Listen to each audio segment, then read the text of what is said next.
19 h, vous regardez Al24 News et merci de nous rejoindre pour cette nouvelle édition. Tout de suite les titres. Coup d'État au Niger, le dirigeant tchadien Mahamat Idriss Déby Itno tente une médiation et s'affiche avec Mohamed Bazoum pour une première apparition depuis son renversement.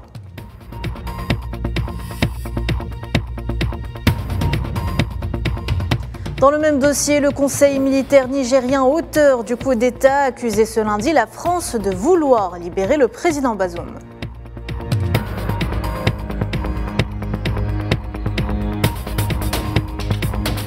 Le chef d'état-major de l'armée nationale populaire, Saïd Chengriha, entame ce lundi une visite officielle en Russie sur invitation du ministre russe de la Défense, Sergueï Shoïgu.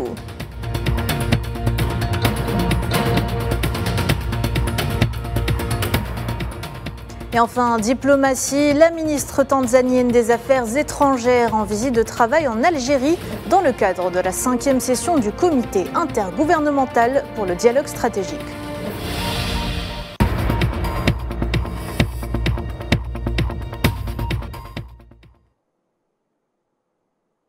Bonsoir à tous. Les choses se bousculent au Niger suite au coup d'État opéré mercredi dernier. Après avoir participé à Abuja à une réunion spéciale de la CEDEAO sur le Niger, le dirigeant tchadien Mahamat Idriss Déby Itno, dont le pays n'est pas membre de la CEDEAO, s'est rendu à Niamey dans une tentative de médiation durant laquelle il a échangé avec Mohamed Bazoum, dont il a publié une photo sur sa page Facebook, première image du président nigérien depuis le coup d'État.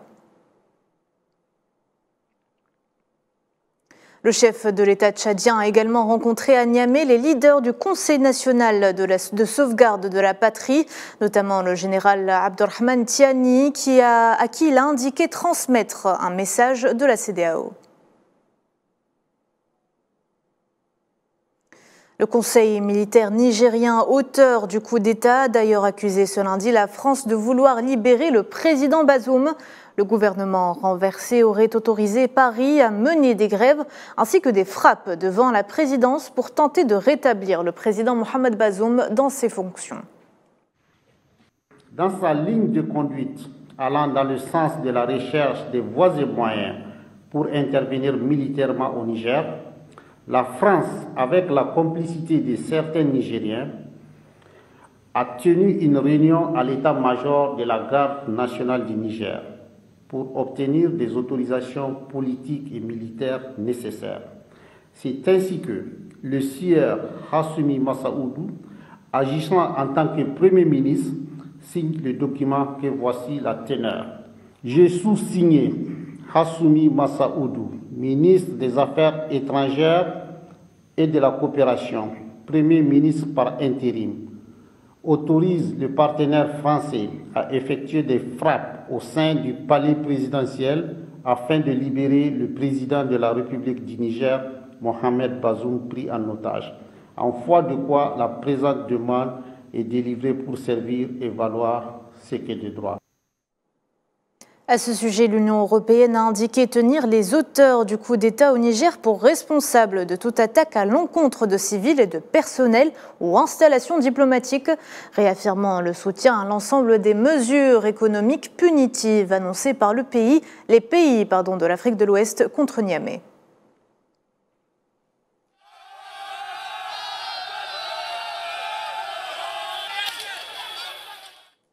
Sanctions financières contre le Niger, Berlin emboîte le pas. L'Allemagne a annoncé ce lundi la suspension de son aide au développement et de son appui budgétaire après le coup d'État militaire contre le président élu Mohamed Bazoum.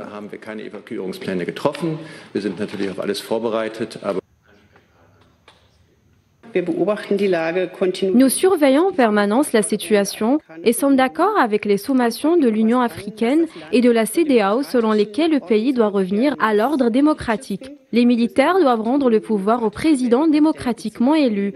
En tant que ministère du Développement, nous avons déjà arrêté tous les paiements au gouvernement du Niger la semaine dernière. Ce matin, il a également été décidé de suspendre la coopération bilatérale au développement. Nous sommes dans un échange étroit au sein du gouvernement allemand et avec nos partenaires pour suivre et évaluer les développements au Niger. Le ministre allemand de la Défense, Boris Pistorius, a déclaré de son côté que Berlin évalue toutes les options de retrait des troupes allemandes du Niger et du Mali. On l'écoute. Nous ne sommes pas en train d'attendre. Depuis que la situation au Niger a changé, la direction de la stratégie et des opérations n'a cessé d'examiner toutes les options, tant pour la question du Mali que pour la protection de nos soldats au Niger.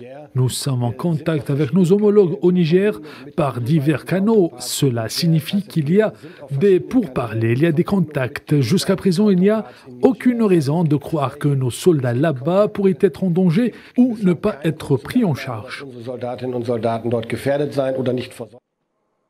Et de son côté, la Russie a appelé ce lundi toutes les parties à la retenue au Niger et un retour à la légalité après ce coup d'État. Le porte-parole du Kremlin, Dmitri Peskov, a indiqué que ce qui se passait là-bas suscite une sérieuse préoccupation. Nous suivons la situation au Niger de très près, surtout dans le contexte où, au cours de la semaine dernière, nous avons en fait été très étroitement impliqués dans les affaires africaines avec nos collègues africains. Et bien sûr, ce qui se passe là-bas est une source de grave préoccupation pour tous les participants au sommet Russie-Afrique. Nous sommes en faveur de l'état de droit dans le pays qui doit être restauré dès que possible. Nous sommes favorables à la retenue de toutes parts afin que cela ne fasse pas de victimes humaines. Auparavant, les dirigeants de la CEDEAO réunis à Abuja ont annoncé un ultimatum d'1 semaine pour le rétablissement de l'ordre constitutionnel au Niger. Ils n'excluent pas le recours à la force si nécessaire. En attendant, des sanctions financières ont été décidées avec effet immédiat. Zoom en images sur ces dernières.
Au Soudan, et alors que les affrontements entre l'armée et les paramilitaires s'intensifient, notamment dans la capitale Khartoum, l'autorité de l'aviation civile du pays a prolongé la fermeture de l'espace aérien du pays jusqu'au 15 août, à l'exception des vols d'aide humanitaire et d'évacuation. Au Nigeria, un couvre-feu total de 24 heures a été instauré hier dans l'état de l'Adamawa, au nord-est du pays, où des centaines d'habitants se sont livrés à des pillages massifs de magasins et d'entrepôts publics où de la nourriture était stockée.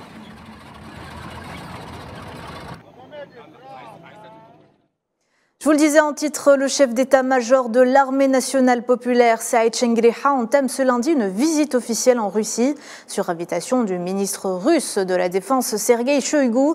Cette visite s'inscrit dans le cadre du renforcement de la coopération entre l'armée nationale populaire et les forces armées russes et permettra aussi aux deux parties d'examiner les questions d'intérêt commun.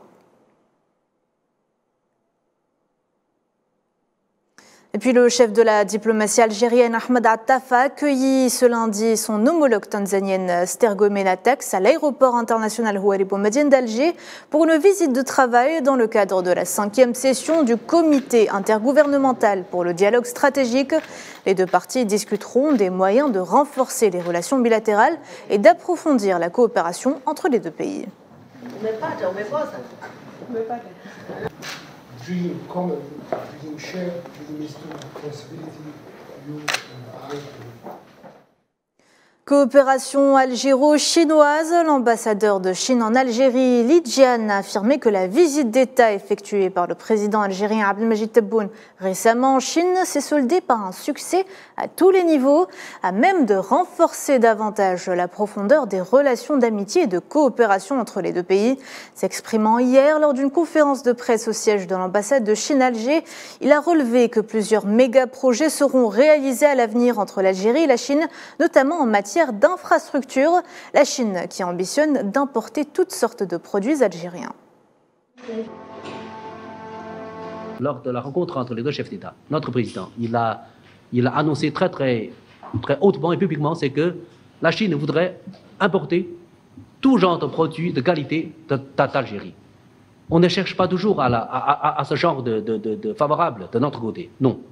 Mais alors en même temps, on est en train de peut-être aussi d'encourager les entreprises chinoises de travailler en même temps avec leurs partenaires algériens, de créer, de fabriquer encore beaucoup de produits algériens de bonne qualité et aussi de grandes marques qui puissent être aussi non seulement vers le marché local, mais aussi vers le marché européen et africain. Le diplomate chinois a aussi évoqué les nouvelles facilitations et le climat de confiance résultant du nouveau code d'investissement qui attire davantage les investisseurs chinois. Je pense qu'alors, surtout avec le nouveau code d'investissement, surtout à travers cette visite, on a donné beaucoup plus de visibilité, on a donné beaucoup de possibilités et potentialités à l'égard de leurs partenaires, des partenaires chinois. Et on a déjà beaucoup d'explications, surtout à travers ce forum commercial, pour que les entreprises chinoises, pour qu'ils puissent encore beaucoup plus de confiance de venir ici avec leur investissement et aussi avec leur expertise et aussi leur technologie. Et s'agissant de l'adhésion de l'Algérie au groupe des BRICS, Li Jian a affirmé que l'Algérie a eu droit à un soutien clair de la Chine. Alors là, je pense que je ne vous dis que lors de la rencontre entre les deux chefs d'État. Alors je pense que la partie algérienne a vraiment une réponse claire et très ferme du soutien de la partie chinoise pour l'adhésion de l'Algérie au BRICS et aussi à l'organisation de coopération de Shanghai. L'élargissement de BRICS, ça c'est aussi une tendance historique pour que cette organisation puisse encore avoir plus de dynamisme et plus d'influence internationale, qui est vraiment très favorable pour construire un ordre mondial beaucoup plus juste, plus équilibré et plus stable. En ce qui concerne le soutien de Pékin à la question du Sahara occidental, le diplomate chinois a affirmé que cette position a été une fois de plus réaffirmée lors de la déclaration commune ayant sanctionné la visite du président algérien en Chine. Le sujet de l'ouest de Sahara occidental, je pense que dans notre communiqué, dans notre déclaration commune, il y a une paragraphe qui a bien, je pense, expliqué notre position. Et je pense que ça, c'est toujours dans la ligne directe et toujours dans notre position cohérente dans l'encadrement des Nations Unies. Notre position ne change jamais. Des affrontements ont éclaté ce lundi dans la capitale sénégalaise Dakar après la restriction d'Internet et l'emprisonnement d'un chef de l'opposition. L'opposant sénégalais Ousmane Sonko a été arrêté vendredi sans qu'aucune raison précise n'ait été donnée pour cette interpellation.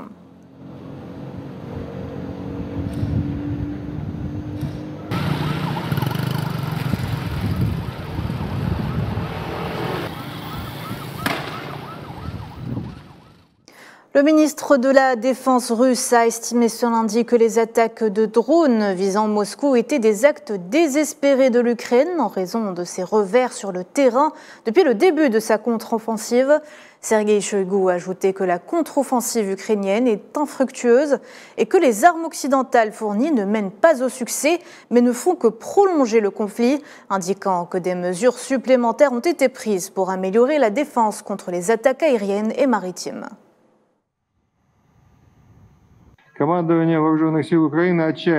Les commandants des forces armées ukrainiennes lancent désespérément de nouvelles forces dans la bataille sur nos positions.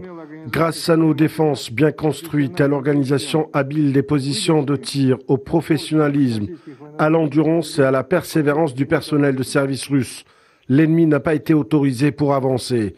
Près de la colonie de Robotine, au cours des seuls 26 et 27 juillet, plus de 400 militaires ukrainiens, 31 chars, dont 3 chars léopards allemands et 2 chars français, ainsi que 32 véhicules blindés de combat ont été neutralisés, soit un total de 63 véhicules blindés. L'actuel premier vice-gouverneur de la Banque centrale du Liban a confirmé ce lundi qu'il assurait l'intérim à la tête de l'institution et a demandé au gouvernement à mettre en place des réformes longtemps repoussées.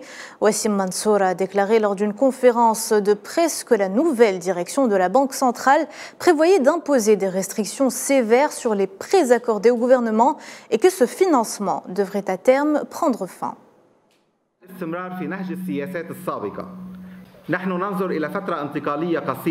Nous envisageons une petite phase de transition qui nous permettra de financer le gouvernement sur la base d'une loi émise par le Parlement libanais et sous sa supervision, à travers un ensemble de réformes réelles basées sur la restructuration financière reposant sur 3 points. D'abord, approuver toutes les lois suivantes au cours des 6 prochains mois du budget 2023, suivi du budget 2024, dans le délai constitutionnellement autorisé, la loi sur le contrôle des capitaux et sur la restructuration des banques. Au taux d'affaires du Saint-Coran, le ministre danois des Affaires étrangères, Lars Rasmussen, a déclaré ce lundi qu'il espérait que la proposition du gouvernement visant à limiter les profanations du Coran dans le pays contribuerait à désamorcer un conflit naissant avec plusieurs pays musulmans. Le gouvernement a choisi, dans la situation dans laquelle nous nous trouvons, de résoudre un problème avant qu'il ne nous dépasse. Cela signifie que nous ne pouvons pas présenter la solution finalisée, mais le fait que nous signalions à la fois au Danemark et à l'étranger que nous y travaillons contribuera, espérons-le, à désamorcer les problèmes auxquels nous sommes confrontés.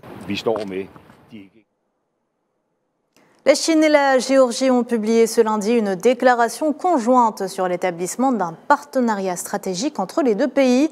Dans ce texte publié à l'occasion de la visite en cours du Premier ministre géorgien en Chine, la Géorgie réaffirme le principe d'une seule Chine ainsi que les nombreuses initiatives proposées par Pékin, telles que l'initiative de développement mondial, de sécurité mondiale et de civilisation mondiale. Les deux parties se sont également engagées à renforcer leurs relations et à développer le commerce et les investissements bilatéraux. La Chine ou Pékin et le Hebei ont maintenu ce lundi le niveau d'alerte le plus élevé aux pluies diluviennes. Selon les dernières données, de samedi 20h à lundi 10h heure locale, Pékin a enregistré des précipitations moyennes de 157,8 mm avec des précipitations maximales dépassant 538 mm dans un village de banlieue. Incendie au Canada, les habitants d'Osoyoos ont passé une nuit pénible et stressante. Plus de 730 propriétaires et leurs animaux ont dû être évacués vers 23h30 à cause du feu de forêt de Lone Pine Creek, un brasier d'environ 200 hectares.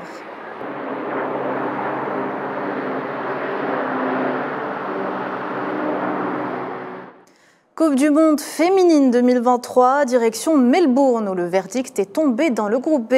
Le Nigeria s'est qualifié au 8e de finale de la compétition après son match nul face à la République d'Irlande, 0-0. Les Super Falcons, deuxième du groupe B avec 5 points, accompagneront l'Australie, leader avec un seul point d'avance après la large victoire australienne, 4-0 face à la sélection canadienne. Randy Waldrum, le sélectionneur des féminines nigériennes, s'est justement exprimé en conférence de presse. On l'écoute. J'ai l'impression qu'elles croient toutes que nous sommes destinés à quelque chose de spécial dans cette Coupe du Monde. Je ne pense pas que notre voyage soit terminé et je pense que nous serons prêts pour l'adversaire de la semaine prochaine. Je pense juste qu'elles ont cette conviction. Je donne du crédit aux joueuses. Je pense juste qu'elles forment un groupe incroyable. C'est la fin de ce journal. Merci de l'avoir suivi. Au revoir.